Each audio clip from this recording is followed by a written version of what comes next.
Please help me to welcome Sara to the stage. I have a problem right at the get-go here because I didn't know this was a timed talk. And I promise I won't take more than 30 minutes. What I'm going to tell you tonight is a very tragic tale of Oliver and Cleo. Oliver lived in my bathroom. Oliver lived in my bathroom, and it was a good thing that he did because he went to the bathroom frequently. Now, I didn't tell him how to use a litter box. I didn't give a word of instruction or a hint or anything. He just took to it. And the remarkable thing was, he was a rabbit. And not just any old rabbit, but he was a beautiful Netherland dwarf, about the size of a pound cake. And he had lovely light brown fur about the color of Boston coffee.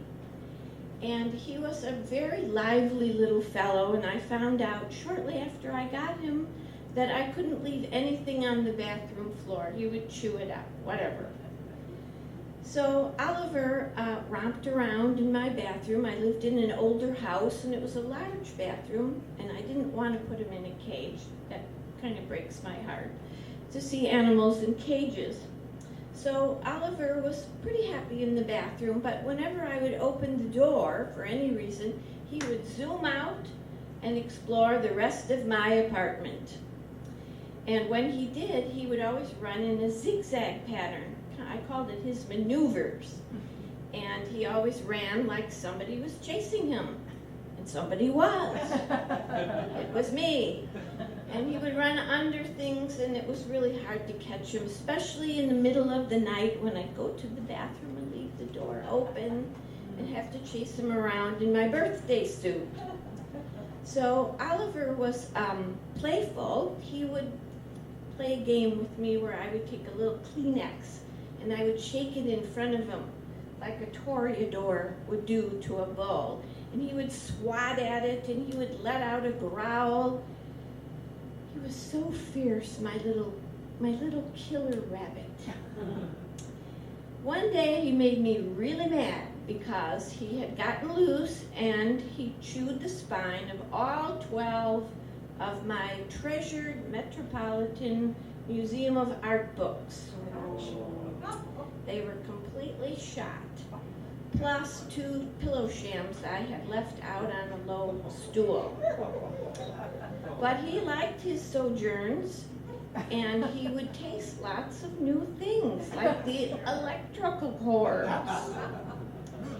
So after all these mishaps and destroyed items, I decided I have to come up with a solution. So I got some foam core board, and I cut it about 2 feet high and wedged it into the bathroom door jamb. So it would be like one of those toddler safety gates. And that kept him safe, and it kept my things in good order. But he didn't like it too well. He would pummel on that board, and I just ignored it.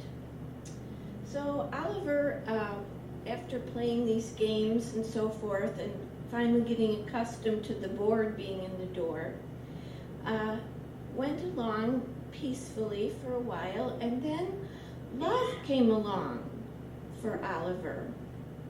Now, my daughter at the time was an avid animal lover, so much so that we had stopped going to pet stores because we always left with some 4-legged creature.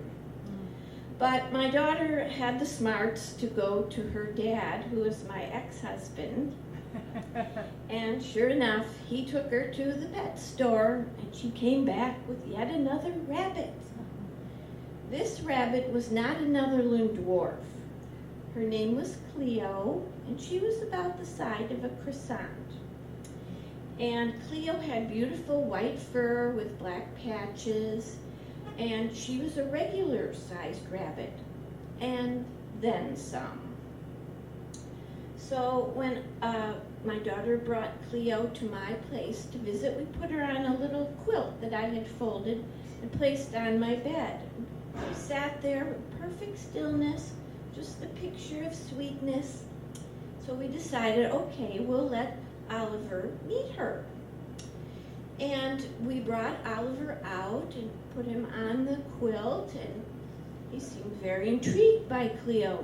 Kind of sniffed around her perimeter. And then, to our amazement, and why it was amazing for us, I'm not sure, he gently, slowly climbed on top of Cleo, but backwards from the usual way. Suddenly I realized Cleo is a baby. She may not be ready for mating yet. So I picked up Oliver and whisked him back into the bathroom. My daughter and I settled around Cleo, admiring her beauty and petting her fur. And then we started to laugh because Oliver was pummeling that board like there was no tomorrow. His own little drum roll.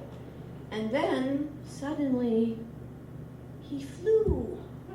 He flew over the board like he was wearing a little Superman cape. And instead of zigzagging across the floor, he went in a straight line right to my bed. And in a single bound, poof, he got up on top and was ready to resume his courtship of Cleo.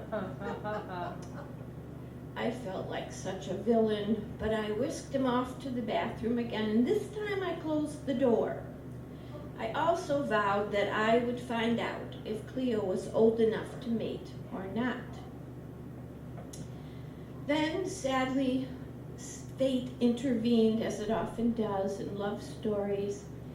I found Oliver limp on the bathroom floor. We took him to the vet and we cried the entire way, and the vet told us, yes, he had expired. Well, was it from a broken heart, I wanted to know? Or love unfulfilled? No, the vet said it was a bowel obstruction. We were crushed. Now, as time went on, I saw Cleo again, and she had grown. She was now an enormous rabbit. Not quite as big as Harvey, the one you may remember, but really big. Way out of Oliver's league had he lived. So she spent her days contemplating the input and most vigorous output of her food pellets. And I still feel a twinge of guilt every time I think about Oliver. He was, after all, one of those animals that came from a long line of animals that reproduce rather abundantly. And he would never be a daddy now. In fact, he died a virgin. But I did take a small bit of pleasure from the whole scenario. Just a teeny, tiny, infinitesimal bit of pleasure in knowing that my ex-husband, who never changed a diaper in his life, was now the sole caretaker of an enormous rabbit who didn't use a litter box.